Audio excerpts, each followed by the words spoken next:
My God.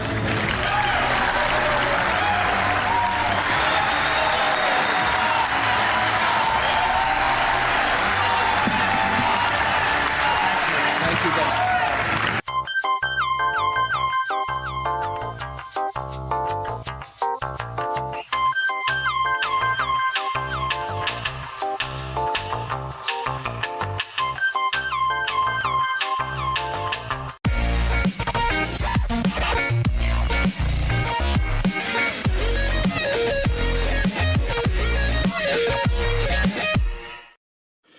Had enough yet?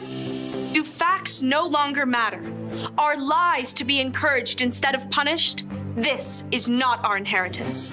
If truth no longer matters, we will not remain free for long.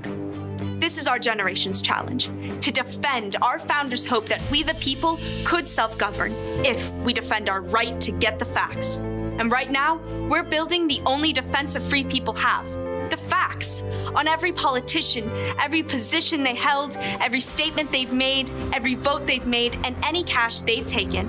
It's the real history on those now pandering for your vote.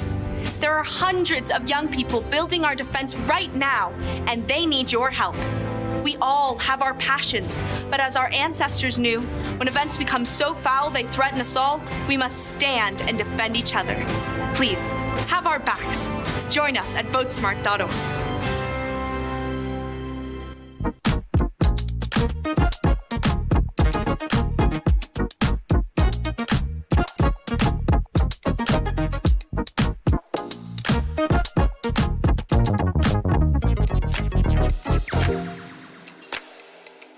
What would happen if I had to pick up the phone, call 911 for one of my family members or one of my neighbors? What would I do if no one was on the other end to respond? What if there was no 911? You can be a part of the solution. Anybody can be a firefighter. Male, female, younger, older. We have school teachers. We have leaders in business.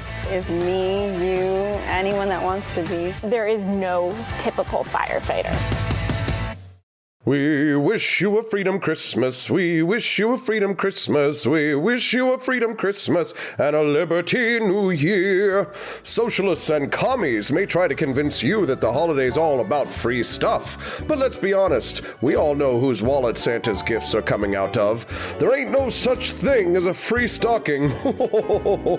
Santa is the only guy with a big white beard promising free stuff that we want anything to do with this holiday. And if you don't believe, you don't receive. It's a capitalist, consumerist holiday, and it's time for a Santa-sized stimulus. Get your free market merch at the AP for Liberty shop today and stuff your socialist sisters' stockings full of capitalist cheer. Ho, ho, ho, ho!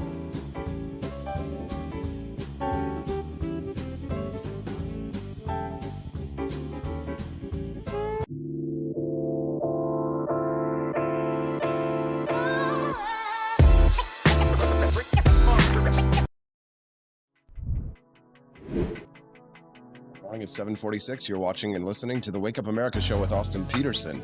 At least I think you're watching the show.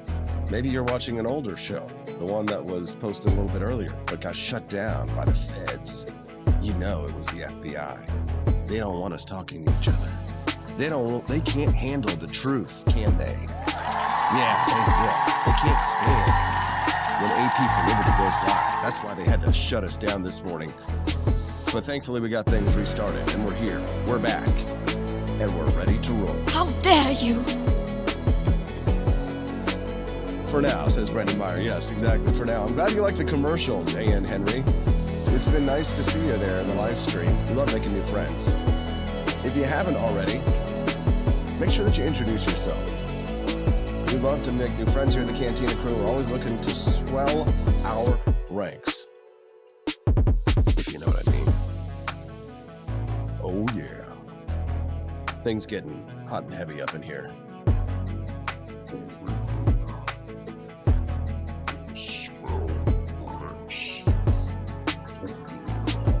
Oh yeah. Are we having fun yet? I can't wait for Camelia Peterson to join us at 573-319-1586. You can send us a text. If you have a question for Camellia? How dare you? The Wake Up America show is supported by viewers and listeners just like you. Without people like you, there would be no show. I don't need a Journalism Competition Protection Act, okay? And neither does Levittown Now. Where's Levittown? Delaware? Oh, okay. Well, Levittown Now, which is, I guess, a small newspaper out of Delaware, which looks like they've got a bunch of ads. They're doing fine. Say the Journalism Competition Preservation Act is bad for local news. Bad news for local news. According to the publisher of this news organization, LevittownNow.com signed a letter on Monday, along with trade groups, consumer advocacy groups, civil society groups, and other media companies, and requested Congress exclude the Journalism Competition Preservation Act from being added on to any pending legislation that already exists, including the National Defense Authorization Act. The Journalism Competition and Preservation Act is reported to be in consideration to be tacked onto the NDAA, according to these reports.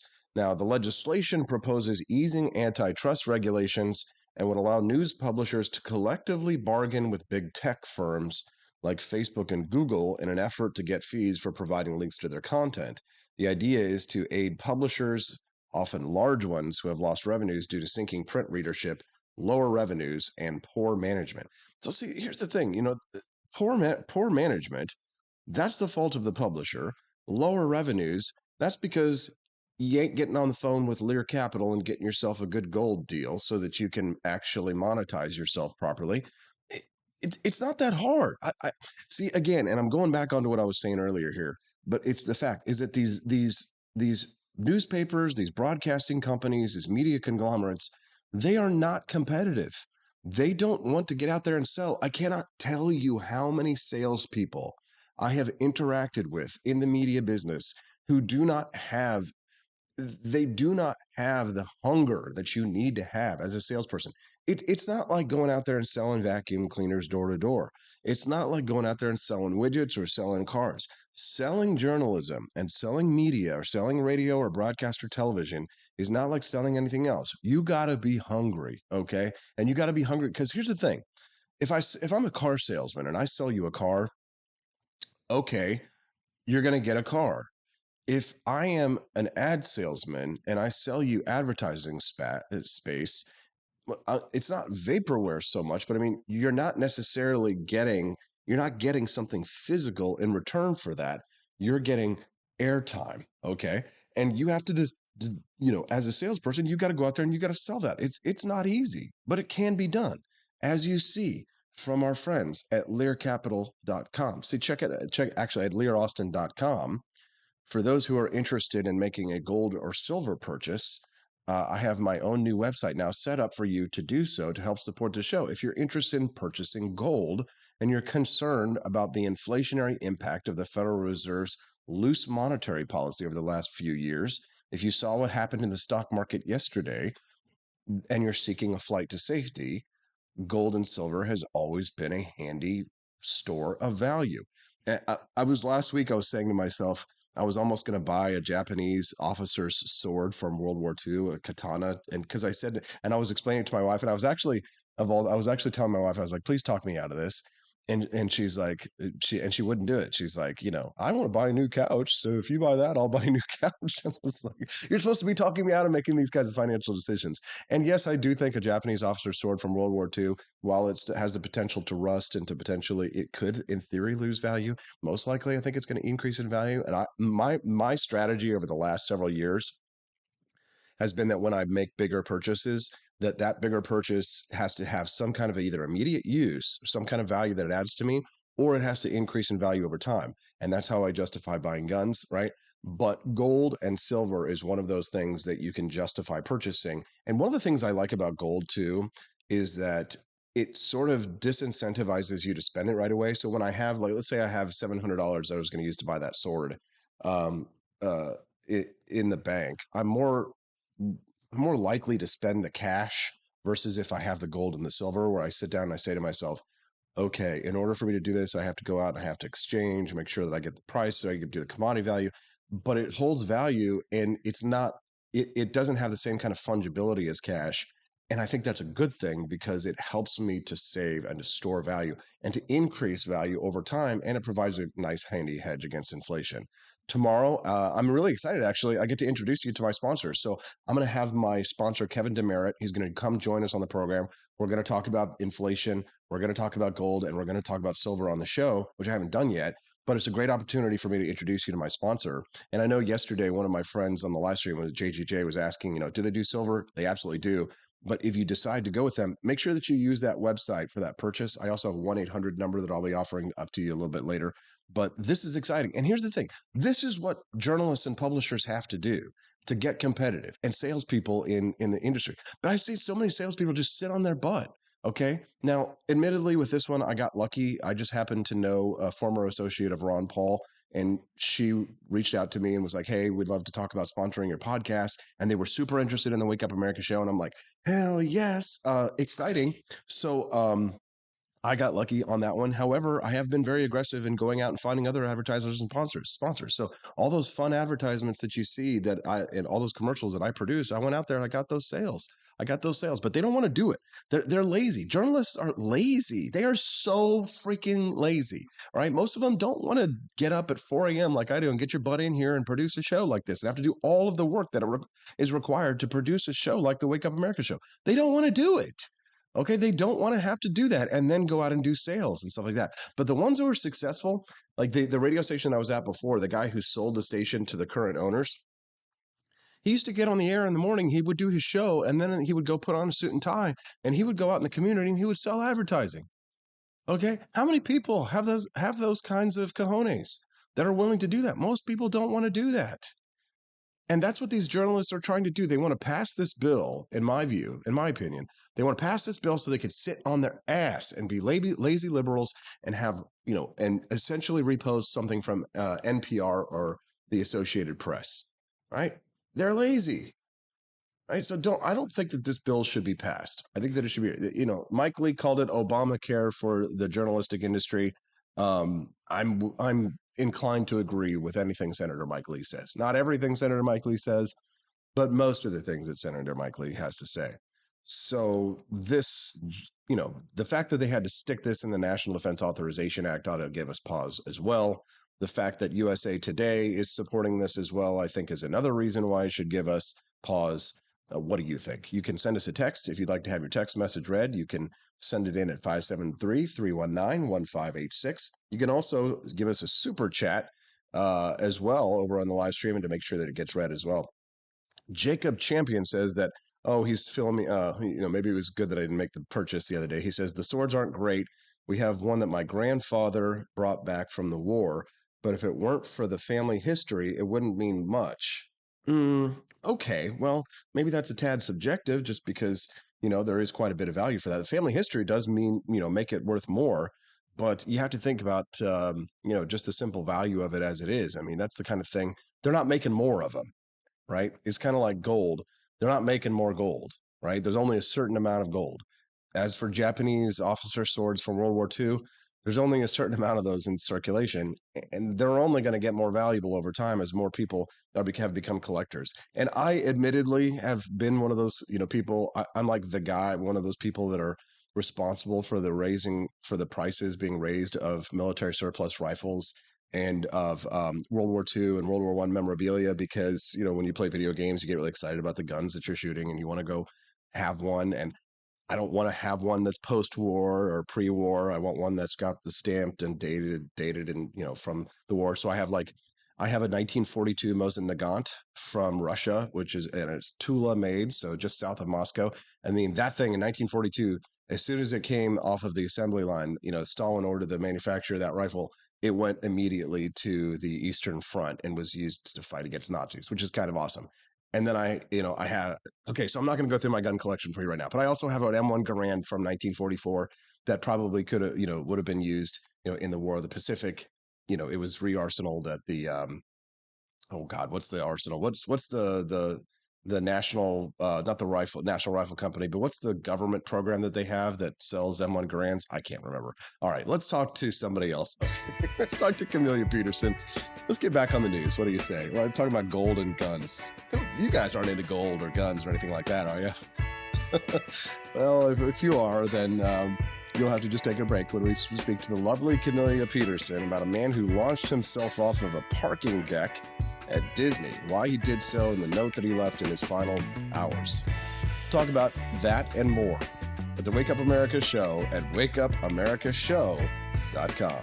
Hello, my name is Kelvin. Welcome to Frenchy Bush. This is my Dee Dee's website. Now I've decided to speak to you with my real voice for the first time ever to tell you about how cool Frenchy Bush is. But I've decided that this is the perfect opportunity to share with you. Frenchy Bush is a good website. You should follow us on socials. If you like Frenchies or any kind of bulldogs, me and my new brother George are going to try to make your life more fun. Hello, I'm George. My neck isn't really thick yet, but it will be. We are so glad you're here. Please ignore my floating eyeball. It helps me spot predators who might be approaching from the sides. Dee Dee made Frenchy Bush to review things that he uses on me and my brother to tell you if it's good or bullshit. Take this collar, for example. Dee Dee really likes it. Dee Dee said it's really handy because us Frenchies got thick necks. Need something really tough. People think Frenchies are little, but if you look at us from below, you can see we are really pretty buff. Beefcake, yes. Look at my creamy thighs and chest. Yes, you like that? Big brother, please focus. Frenchy Bush.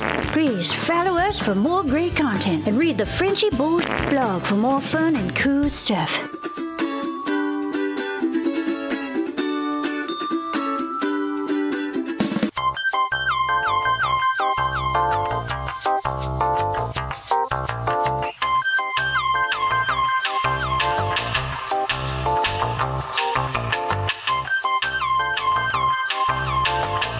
I'm a public defender. I am a public defender. I'm proud to be a public defender. 80% of Americans accused of a crime will get appointed a public defender. Everybody from a speeding ticket to capital murder. For every dollar we spend on public defenders, we spend $3 on prosecutors. Public defenders have to do pretty much everything on their own. Social workers, counselors. Investigating is another piece of it. The average public defender holds 300 cases annually. You never feel like there's enough time. Public defenders have health issues all the time. A lot of people give up and say, I can't do this work anymore. Gideon's Promise trains, mentors, and supports public defenders. There are a lot of people who say that they would not still be public defenders, but for Gideon's Promise. It's fueled me to continue on in this fight. Gideon's Promise has changed the face of public defense. People see us as troublemakers. Good trouble only. We don't make it easy. It should not be easy to take away someone's liberty.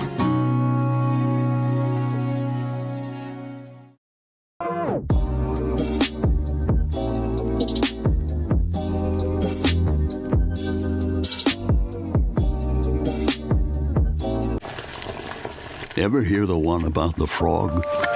Put a frog in a pot of boiling water and it'll jump right out. Here's my resume again. But put a frog in a pot of cool water and slowly heat it up, and that frog will boil.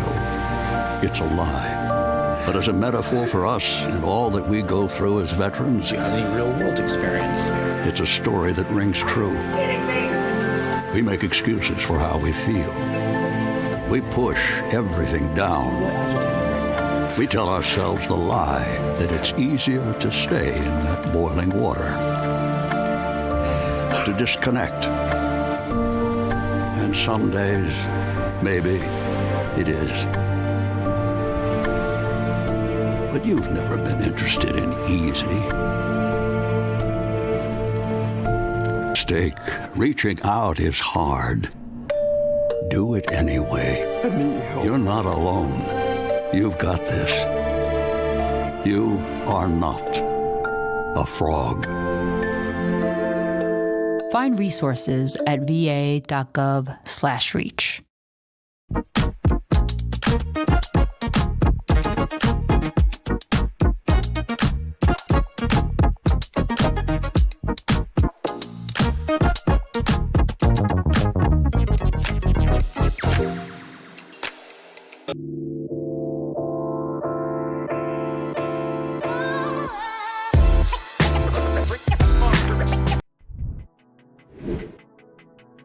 Good morning, Rise and Freedom. I'm Austin Peterson. You're watching and listening to the Wake Up America Show at wakeupAmericaShow.com. All right. Well, my next guest is my Tuesday and Thursday regular. She's one of the favored guests on this program. It's Camelia Peterson, who's joining us live and on camera this morning. How you doing, CJ? Nice to see you.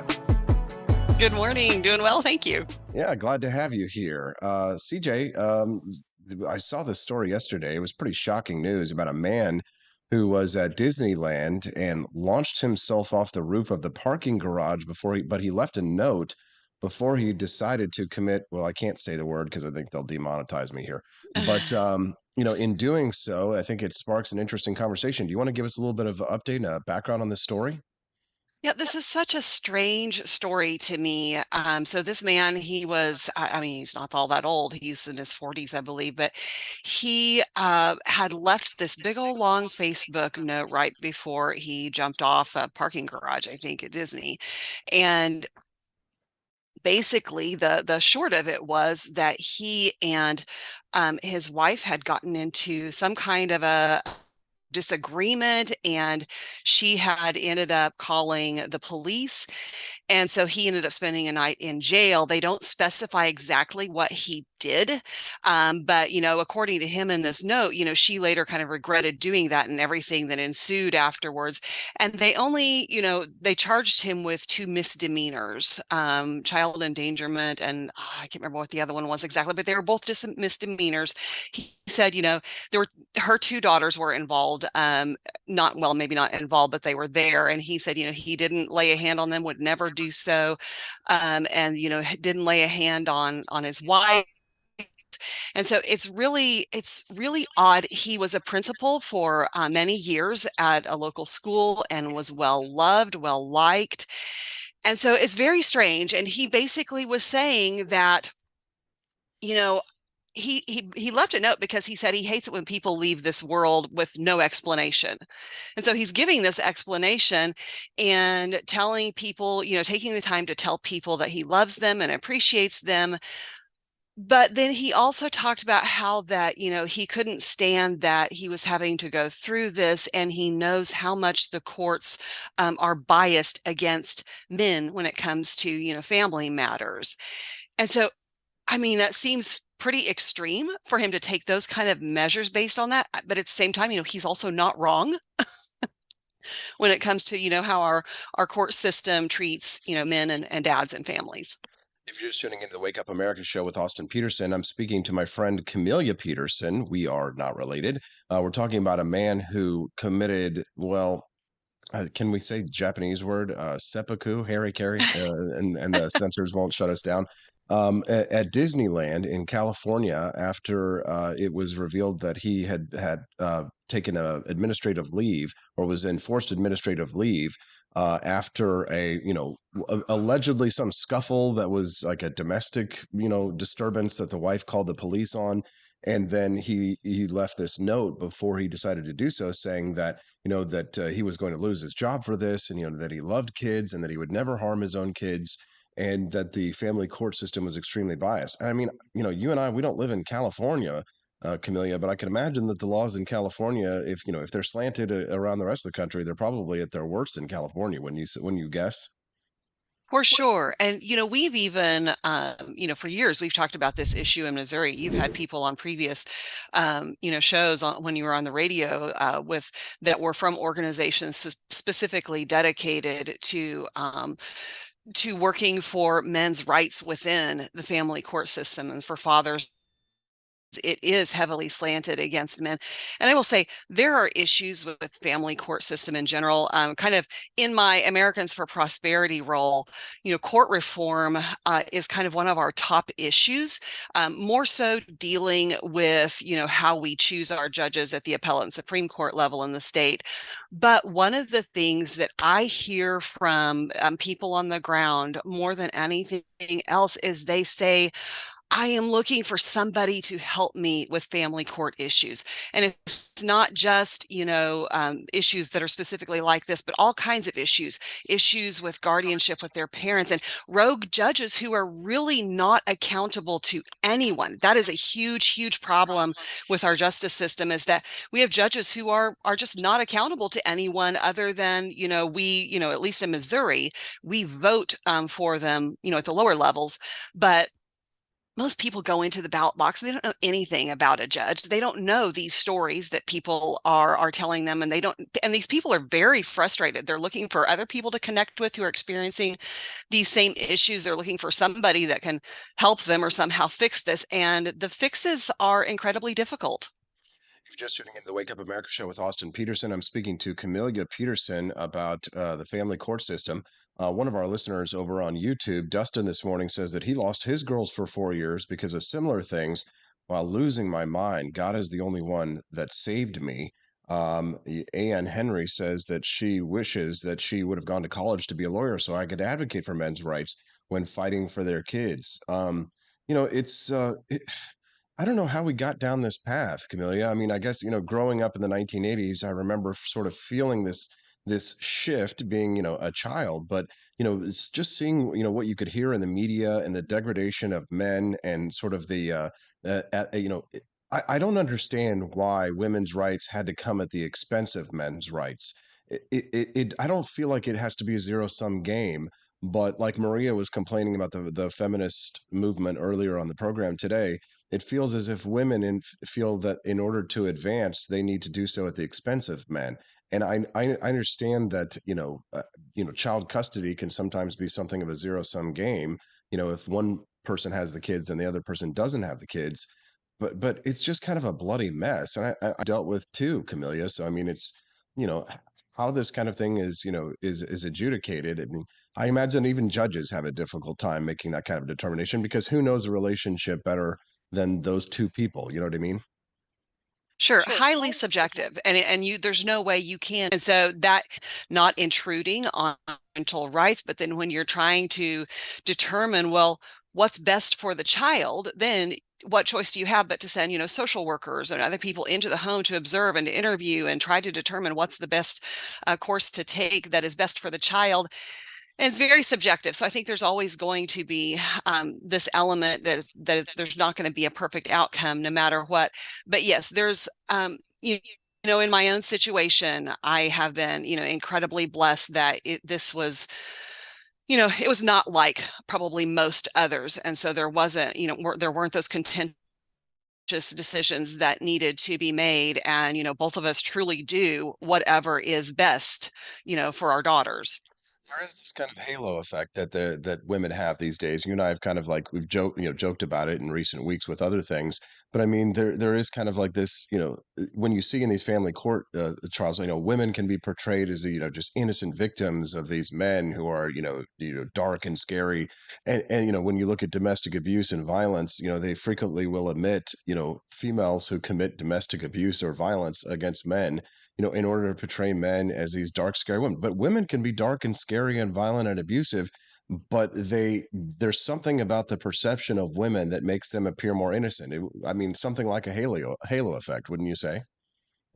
Women also tend to be much more subtle in the ways that they are violent and abusive, I would say, too. That does seem to be a difference between the sexes. Right. But, you were talking about this of why we have to go to the extreme of feminism at the expense of men. And there is just like this human nature seems to be like overcompensation. We can't just go to the balance. We have to swing from one extreme to the other. I can remember even growing up, in the 80s, hearing my dad talking about, TV shows and different things at the time and how men were denigrated, in television and media already even then.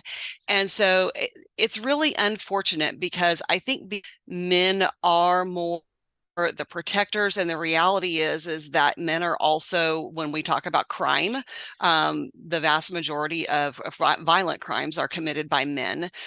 So there are just some basic gender differences there that I think contribute to this. But at the same time, I can tell you that I know a lot of single dads who are great dads, and I just can't imagine, why we want to discriminate in that way. But it's difficult.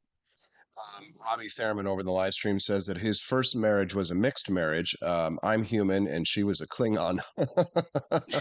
you can you can text the show today at 573-319-1586. Now, Camelia, I know I didn't prepare you to talk about this subject, and I know it's an uncomfortable subject. I was having a conversation with a friend of mine last night about the gay marriage issue, and he was on the opposite side of the spectrum, thinking that it should not be allowed, that they shouldn't pass this.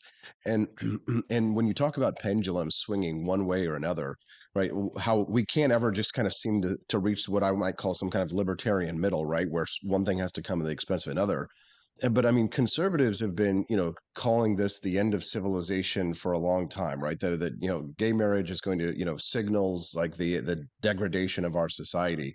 And then they're complaining about the loss of religious liberty from being forced to violate their conscience for things like baking the cake or doing things like that.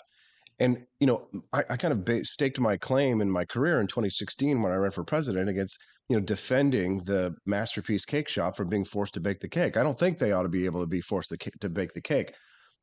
But it's hard to feel sorry for them when they have their rights taken away, when they're advocating to take away the rights of others. Do you understand what I mean when I say something like this? It's like, I don't think that they should be forced to bake the cake, but it's hard to feel sympathy for them when they have made it such an issue of demanding that other people not be allowed to have the same rights that they have as straight couples. Your thoughts? Sure. Well, and I think that, when we talk about, people keep talking about, we need to, that America needs to get back to the Bible. We need to get back to prayer in schools. We need to,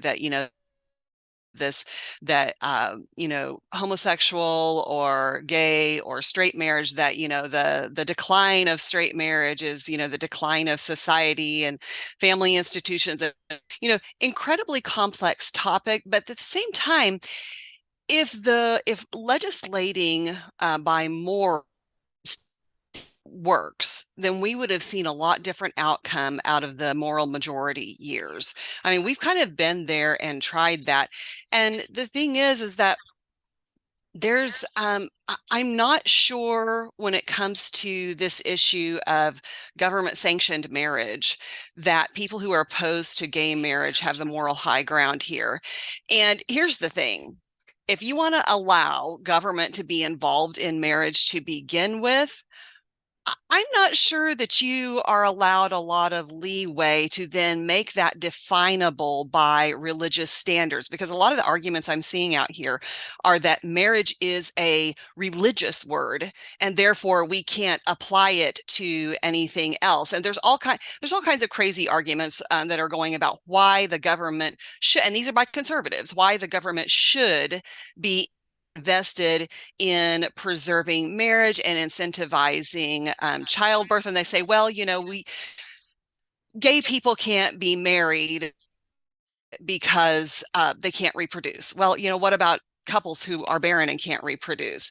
So, I mean, the logic falls apart in so many ways, but the point is like, you can't have it both ways. If you want the government to get involved in marriage, then it's basically you can't restrict that by who you define needs to be in that marriage, as long as legal consenting adults. I mean, we could do away with this issue and just get rid of the word marriage is kind of kind of the hot button with this. And there have been attempts to, go with just calling, these civil unions, but it's a contract, right? I mean, a government doesn't make your marriage a marriage. Contract. It's a religious institution. It has to be protected by the government. If I don't have the government protecting my religious institution, then it's no longer the proper institution. All of the arguments that the social conservatives make against gay marriage fall apart as soon as they declare that the government needs to sanction their marriage. And I really pissed them off yesterday when I tweeted that the same arguments that were used to prevent interracial marriage are used now to prevent same-sex marriage. And I'm having this back and forth now with Sour Patch Lids, formerly of Tim Pool fame, where she says that is not what the Respect for Marriage Act is about. So I ask her what it's about in her view. She says there's a reason they are doing this. It is not about, quote, respect for marriage. She says absolutely no one is coming for interracial marriage. Yes, just like the left says, absolutely no one is coming for your guns. No one's coming for your guns. No one's coming for your guns. Okay, and like I'm supposed to believe it. I'm being gaslit now by Sour Patch Lids in real time on Twitter right now.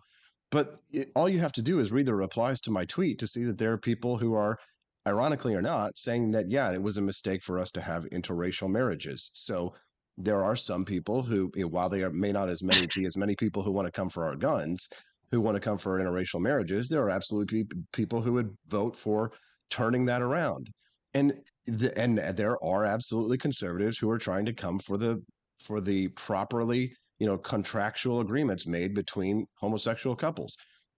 So the problem is that if conservatives had not invoked the beast, if Clarence Thomas and Ted Cruz and others, after Roe versus Wade, had not said Obergefell was incorrectly decided and that potentially could be overturned, you wouldn't have had this legislation pushed up, and you wouldn't have to worry about your religious liberty being under threat. If religious people don't want their religious liberty to be taken away, they need to stop taking away the rights of others. I don't think that they should have their religious liberty taken away. I don't think that they should be forced to bake the cake, but it's hard to feel sorry for them when they act like such heinous bigots when it comes to adjudicating marriage, when it comes to equal protections and the 14th Amendment. And I done said it, and I don't care who gets pissed off about it. Well, a lawyer who is, both, liberty leaning and a constitutional, that protections that were not there before.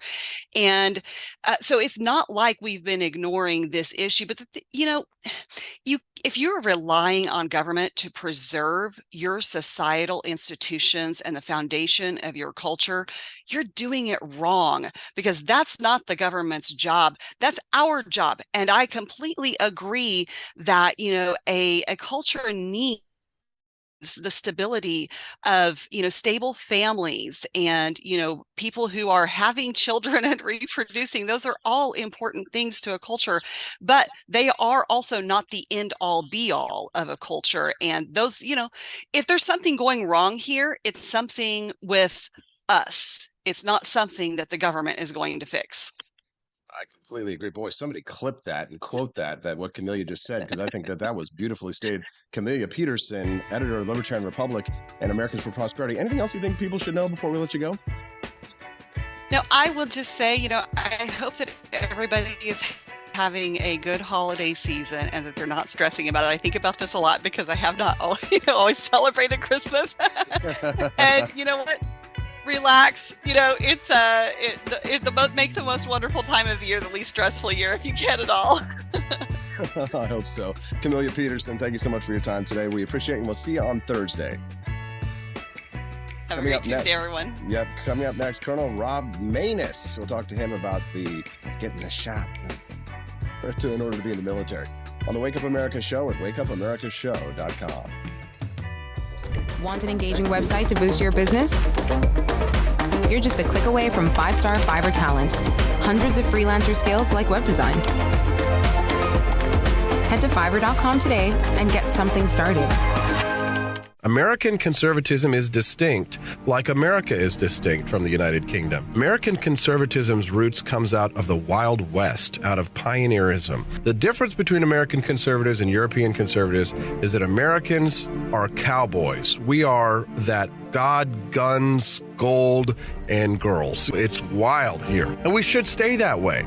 We shouldn't allow a European version of conservatism to come and infect us here. We like it wide open spaces here, deep in the heart of Texas and all that.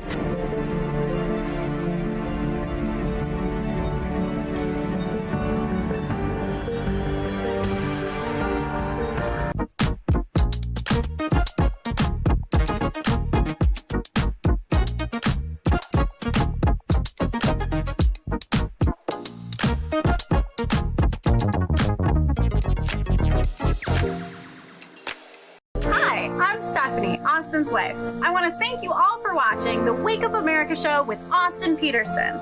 This show has been a huge venture for our family, so we would love it if you could join us. I believe in liberty, and I believe in Austin's ability to spread the ideas of liberty. Do you? I want to ask you today to join Peterson's Patriots with a pledge of $17.76 a month. Help us to stay cancel-proof so we can spread the message of limited government across the country. I joined Peterson's Patriots myself, just in a little different way. Visit wakeupAmericaShow.com/support and make your pledge today.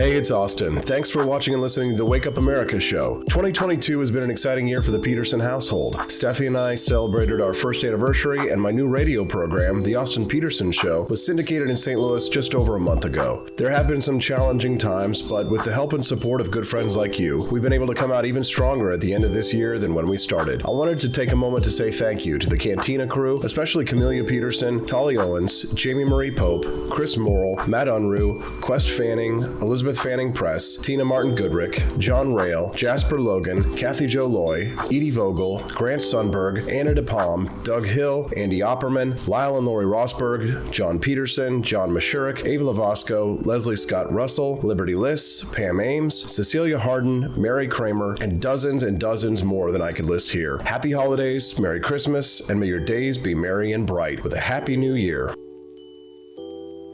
Hello, I'm George. Thank you for watching the Wake Up America show with my dad. Today, I'd like to share with you 3 reasons why I'm Steffi. Liberty Laura has made some designs as well, and blimey, they are great! Number 2, most of these products are so wicked that they aren't even allowed to be advertised on Facebook or Instagram. Modern machine guns and a proper keychain. Plus, our Grover Cleveland t-shirt is so spicy apparently that leftists on Facebook specifically banned it from appearing on the website. Number 3, you're supporting us just like you. Spend your money where you earn it, and you help me Pops build a community that supports what you believe. Bloody hell! This commercial is running too long. Gotta run. Bye now. Don't forget to visit apforlibertyshop.com. That's apforlibertyshop.com.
Rise and Freedom. I'm Austin Peterson. You're watching and listening to the Wake Up America show with me, AP. If you're wondering why there was a little bit of a downtime there, I'm having a fight. Well, I guess just an argument. With a friend, Sour Patch Lids. We're having a little back and forth on Twitter. I'll introduce you to it. I've got a couple minutes here before I get my good buddy Colonel Rob Manus on the program to talk about mandatory you-know-whats for the military. We're talking about, the gay marriage thing, where I said 14 hours ago and really got a lot of pushback that the same arguments that were used to prevent interracial marriage are used now to prevent same-sex marriage, which is true if you read Loving versus Virginia, which overturned the laws against interracial marriage here in the United States. They cite many of those lower courts, and one of those lower courts wrote, Almighty God created the races white, black, yellow, Malay, and red, and he placed them on separate continents. And but for the interference with this arrangement, there would be no cause for such marriages. The fact that God separated the races, shows that he did not intend for the races to mix. Loving versus Virginia turned that over. And of course, the same arguments now are being trotted out to prevent same-sex marriage. But they say, oh, well, they're going to take away our rights. They're going to make us bake the cake. Well, I don't think that you should be forced to bake the cake. If I had the opportunity to prevent that from happening, I would. Mike Lee introduced an amendment to the Defend the Respect for Marriage Act that would have done that. That should have passed. It did. But now religious people are complaining, oh, they're going to take away our rights. They're going to take away our rights. Yes, well, stop taking away the rights of others, and then they won't come for yours. right? But even if they did come for yours, you would have more allies and more sympathy if you weren't trying to take away the rights of others. Now, here's the thing. If the social conservatives took the libertarian view that, well, government shouldn't be in the marriage business at all, then you have my sympathy. Then I would agree with you. But what social conservatives are advocating is that the government should sanction their marriages, but not someone else's marriages. You can't have it that way, right? You can't have the government creating a two-caste class society. And because of the 14th Amendment, you can't offer privileges and immunities to one that you don't offer to another. My view is that it should be a private contract. It's none of the government's business who you privately contract with for voluntary, peaceful agreements between two or more people. We can have a debate about that and a discussion when we continue, but we're going to talk to Rob Maness when we get back. We'll be back here in about just 2 minutes. I'll cut these commercials short for you. I know we've been doing a lot of those. I'm going to go get Colonel Rob Maness online. We'll be back on the Wake Up America Show at wakeupAmericaShow.com. Were you exposed to hazardous materials while serving in the military and have an illness or condition as a result? If so, you may be eligible for VA benefits and services. Whether you need health care or want to file a disability compensation claim related to military exposures, VA is here to help. Visit va.gov/military-exposures to learn more and apply today.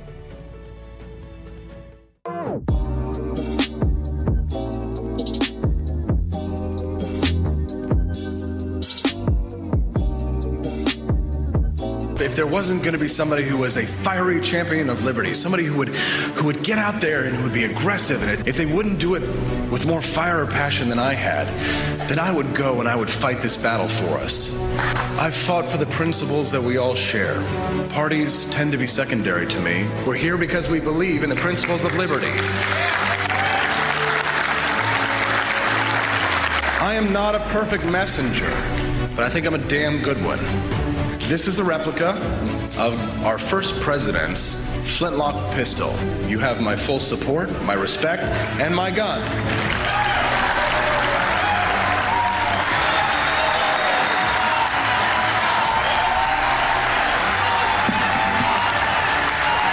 Thank you, Ben.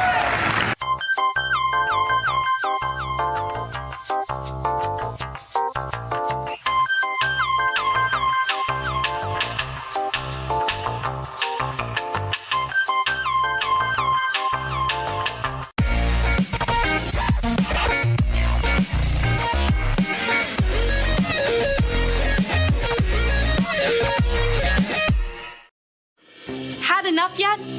Do facts no longer matter? Are lies to be encouraged instead of punished? This is not our inheritance. If truth no longer matters, we will not remain free for long.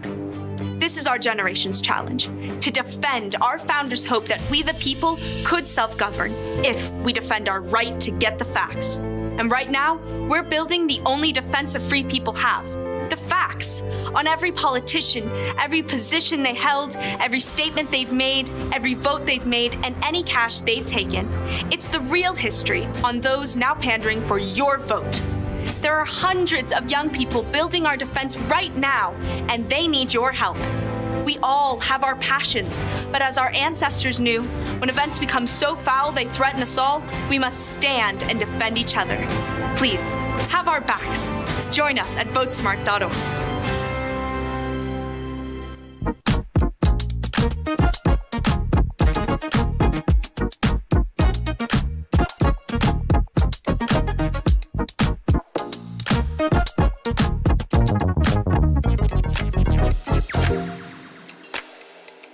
What would happen if I had to pick up the phone, call 911 for one of my family members or one of my neighbors? What would I do if no one was on the other end to respond?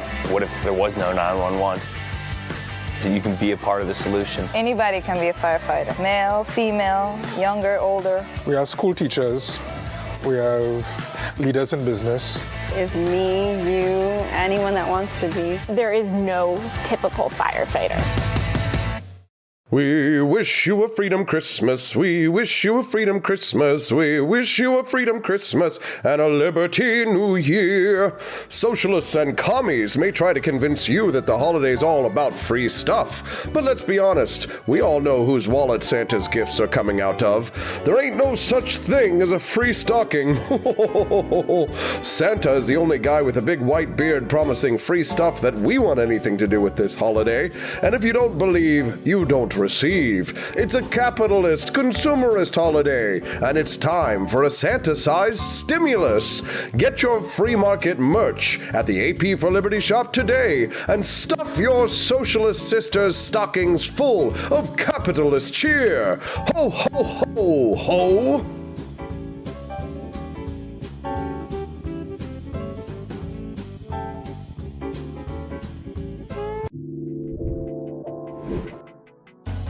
Good morning, Rise and Freedom. It's 8:34. You're watching and listening to the Wake Up America show with Austin Peterson. All right, let's get away from the gay marriage stuff. Enough of the gay talk.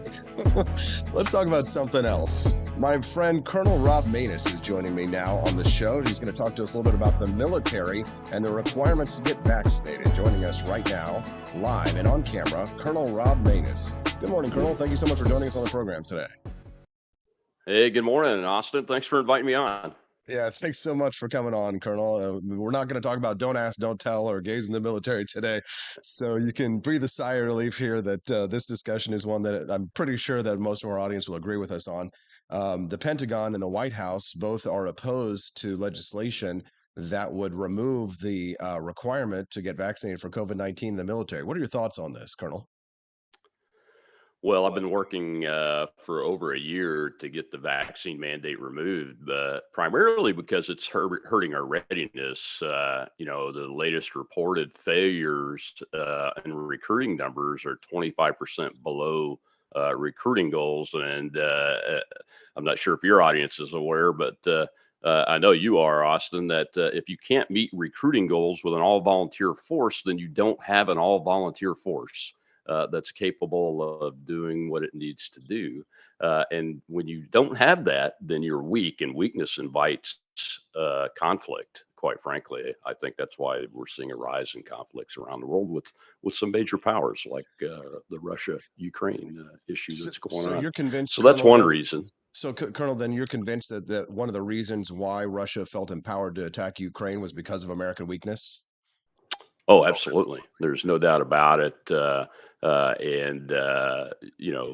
When Biden came into office, his oath of office, when he took the oath, America became weaker. And within days, he started eliminating executive orders that made us even weaker economically.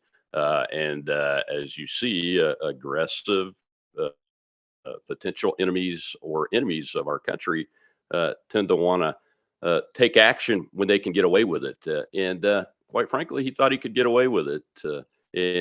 So far, he is still in power. So, but the point is that the vaccine mandate not only is hurting recruiting, we've fired, over 6,000 or 7,000 total military members. And when you fire a military member that for no other reason other than that they don't want to take a vaccine, they haven't committed crimes, they haven't been bad actors that you want to get out. Those are all what we call mission ready. And when you have a force that's an all volunteer force like ours, it's just a few million people. Every mission ready person, especially in a combat job, matters. Every single one matters. So that's another reason, in addition to the recruiting issues, is that we're firing people that are combat mission ready. And we spent years, in some cases decades, preparing these men and women to do the job that they've volunteered to do and that America asked them to do. If you're just tuning into the Wake Up America show with Austin Peterson, we're speaking to Colonel Rob Manus about the mandates for vaccination to be able to be in the U.S. military. So, we probably lost a lot of good people, Colonel. But of course, in order to play devil's advocate here and make this more interesting, you might say, once you join the military, you got to do what they say, right? Well, look, I spent over 30 years in the military, and I was a military kid. So I've got yellow shot record folders going all the way back to my birth that are from the Department of Defense. So I'm very familiar with vaccine mandates. But this particular one has several issues. One, it's an emergency use authorization mixture. I hate to call it a vaccine because it doesn't stop people from getting sick. It doesn't stop people from infecting others.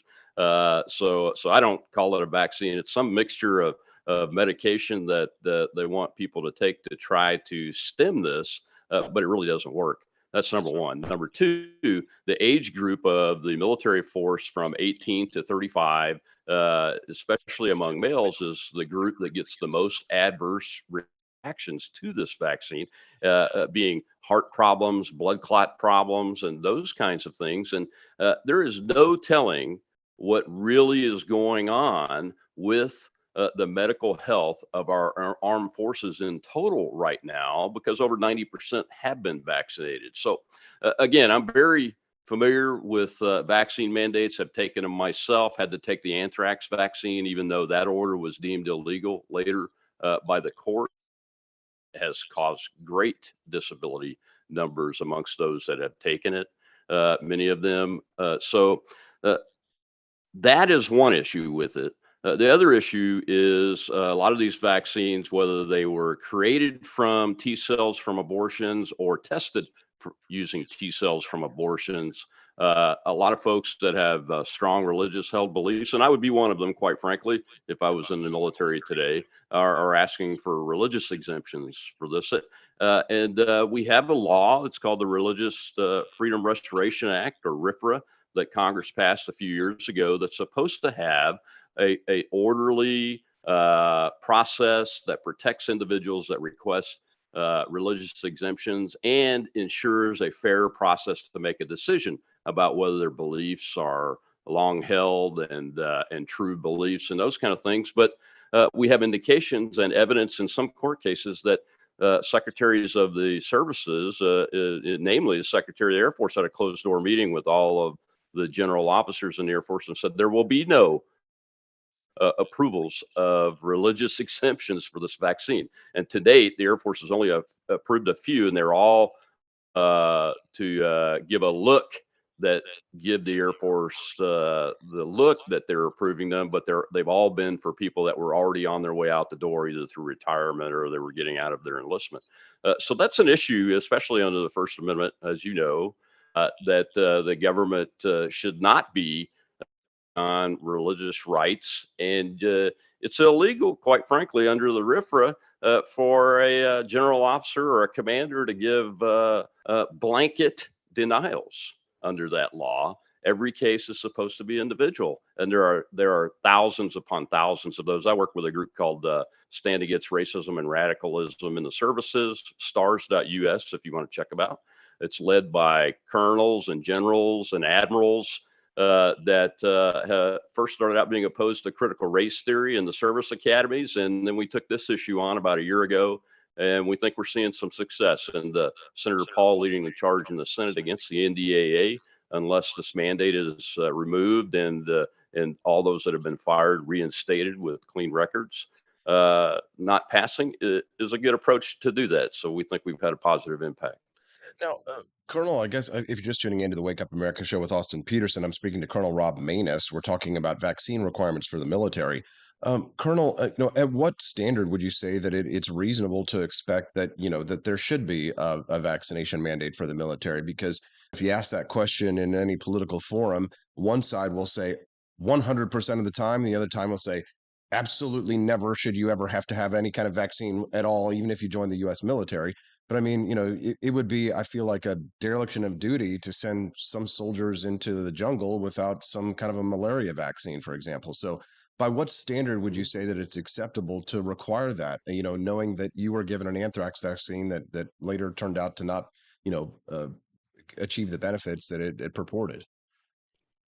Well, it's all about the purpose, Austin. I'm not opposed to vaccine mandates in the military at all, and the purpose is to protect the force. And let's take the anthrax vaccine, for instance. There were not very many people that asked to be removed from the list because it was only required when you were deploying to a combat location in the Middle East where anthrax was a threat. So the rank and file population wasn't required to get it. And even when it came out that the order was illegal, it was the folks that got sick that got relief from that court case that were able to get disability from it and those kind of things, because some of these folks really were damaged and are unable to work to do that. But no, I don't think any of us, if you ask the generals and colonels that are involved in stars.us, we're not opposed to vaccine mandates. Look, it's about force protection. But you remember a few seconds ago, I just talked about how we don't know the damage to the force from the ages of 18 to 35, especially among the males, that this vaccine is doing. That's one of the issues that Secretary of Defense Lloyd Austin is just completely off track on. He says it's to protect the force. Well, initially, the